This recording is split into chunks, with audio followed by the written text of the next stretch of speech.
നമ്മൾക്കറിയാം, ആണും പെണ്ണും മനുഷ്യർ എന്നുള്ള നിലക്ക് ഒരേപോലെയാണ്. ആണും പെണ്ണും അവര് രണ്ടുപേരും വിശ്വാസം കൊണ്ടും സൽക്കർമ്മങ്ങൾ കൊണ്ടും സ്വർഗം നേടിയെടുക്കാൻ കഴിയുന്നവരാണ്, പടച്ചവന്റെ തൃപ്തി നേടിയെടുക്കാൻ കഴിയുന്നവരാണ്. രണ്ടുപേരും ഒരേപോലെയായ ശാരീരികവും മാനസികവും ജൈവികവുമായ ഒരുപാട് സവിശേഷതകൾ രണ്ടു കൂട്ടർക്കുണ്ട്. അതേസമയം അങ്ങനെ അല്ലാത്തതുണ്ട്, അങ്ങനെ അല്ലാത്തതും ഉണ്ട് എന്നുള്ള കാര്യം ആർക്കും നിഷേധിക്കാൻ പറ്റൂല. അത് എത്ര വലിയ ഫെമിനിസ്റ്റുകൾക്കും നിഷേധിക്കാൻ പറ്റൂല.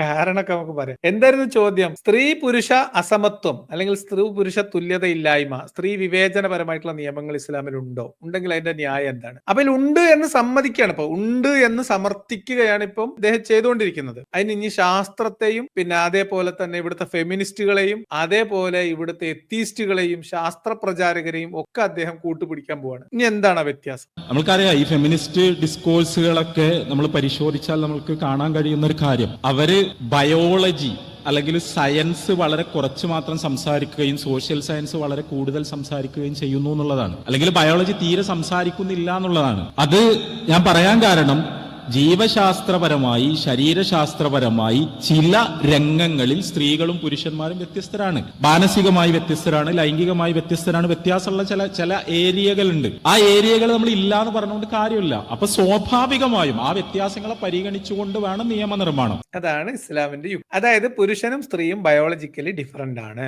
പിന്നെ ഈ അസമത്വം പറയുന്നവർ അവര് ബയോളജി ഒന്നും തീരെ പരിഗണിക്കുന്നില്ല, അവര് സോഷ്യോളജിയാണ് പരിഗണിക്കുന്നത്, സാമൂഹ്യ ശാസ്ത്രമാണ് അവര് പറയുന്നത്. എന്താ ഞാൻ ഇതിന് മറുപടി പറയാം? മനുഷ്യർ സ്ത്രീ പുരുഷ ജാതി മത വർഗ വർണ്ണ ദേശ രാഷ്ട്ര വ്യത്യാസമില്ലാതെ, ഭാഷാ വ്യത്യാസമില്ലാതെ എല്ലാ മനുഷ്യരും തുല്യ അന്തസ്സും അവകാശങ്ങളും ഉള്ളവരാണ് എന്ന അടിസ്ഥാന തത്വത്തിൽ ലിംഗവിവേചനത്തിന് യാതൊരു സ്ഥാനമില്ല. അപ്പം ബയോളജിക്കൽ ആയിട്ടുള്ള കുറെ മാറ്റങ്ങളുണ്ട്, അത് നിങ്ങൾ നോക്കുന്നില്ല. നിങ്ങൾ വെറും സാമൂഹ്യ ശാസ്ത്രമാണ് പറയുന്നത്. സാമൂഹ്യ ശാസ്ത്ര വിഷയങ്ങളിൽ സാമൂഹിക ജീവിതത്തിൽ മനുഷ്യൻ എന്ന ഒരു വ്യക്തി എന്ന രീതിയിൽ സ്ത്രീയും പുരുഷനും രണ്ടു വ്യക്തികളായി തുല്യ അവകാശങ്ങൾ നിഷേധിക്കപ്പെട്ട, ഒരാളുടെ കീഴിൽ ഒതുക്കപ്പെട്ട, ഒരാളുടെ മേൽ ഒരാൾക്ക് അധീശത്വം നൽകുന്ന തരത്തിലുള്ള ഒരു സ്ത്രീ വിവേചനപരമായ സ്ത്രീ വിരുദ്ധമായ പുരുഷാധിപത്യ മതമാണ്, നിയമമാണ് ഇസ്ലാമിൻ്റെത് എന്ന് പറയുമ്പോൾ സാമൂഹ്യ ശാസ്ത്ര പ്രശ്നമാണ്, ബയോളജിന്റെ പ്രശ്നമല്ല.